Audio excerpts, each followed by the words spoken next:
राध्या के जीवन में अचानक एक नई और बड़ी मुसीबत आ खड़ी हुई, जिसने उसकी दुनिया को हिलाकर रख दिया। यह सब एक मामूली शूटिंग के दौरान शुरू हुआ, लेकिन इसका अंत बेहद दुखद हुआ। राध्या एक शूटिंग के सेट पर थी, जहां वो अपने अभिनय से सबका ध्यान खींच रही थी। एक दृश्य में वो थोड़े ढीले और बड़े कपड़ों में थी, जिसमें उसे शर्माते हुए दिखाया जाना था। राध्या अपनी तरफ से पूरी कोशिश कर रही थी, लेकिन वो स्वाभाविक रूप से थोड़ी झिझक रही थी। तभी डायरेक्टर ने गुस्से में चिल्लाते हुए कहा, तुम्हारे शर्माने के कारण मेरा पूरा शॉट खराब हो गया। ये जैकेट उतार के रहेगा यानी बिना जैकेट के। ये कहकर जैसे ही वो राध्या के शरीर पर से जैकेट हटाने की कोशिश करता है, राध्या डर और असहजता से सिकुड़ जाती है। प्रथम का गुस्सा और गिरफ्तारी। राध्या की इस बेचैनी को प्रथम से देखा नहीं गया।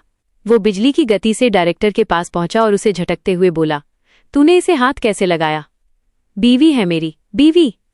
प्रथम के मुंह से अचानक बीवी शब्द सुनकर राध्या खुशी से फूली नहीं समाई। एक पल के लिए वो अपनी मुसीबत भूल गई और उसके चेहरे पर एक सुकून भरी मुस्कान आ गई, लेकिन ये खुशी ज्यादा देर टिक न सकी।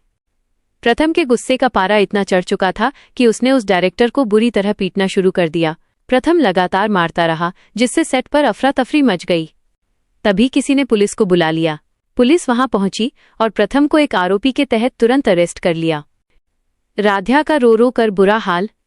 राध्या ने रो रो कर पुलिस वालों से गुहार की। वो चिल्लाई कि प्रथम ने आत्मरक्षा में ऐसा किया है और डायरेक्टर की गलती थी, लेकिन पुलिस वालों ने राध्या की एक भी नहीं सुनी। वे प्रथम को हथकड़ी लगाकर सलाखों के अंदर ले गए। प्रथम को अपनी आंखों के सामने गिरफ्तार होते देख राध्या का रो रो कर बुरा हाल हो गया। उसकी आंखों से आंसू रुक नहीं रहे थे और वो पूरी तरह से टूट चुकी थी। दादी की क्रूर मुस्कान। इन सब के बीच एक शख्सियत ऐसी भी थी जो इस दुखद दृश्य को देखकर खुश हो रही थी, और वो थी दादी।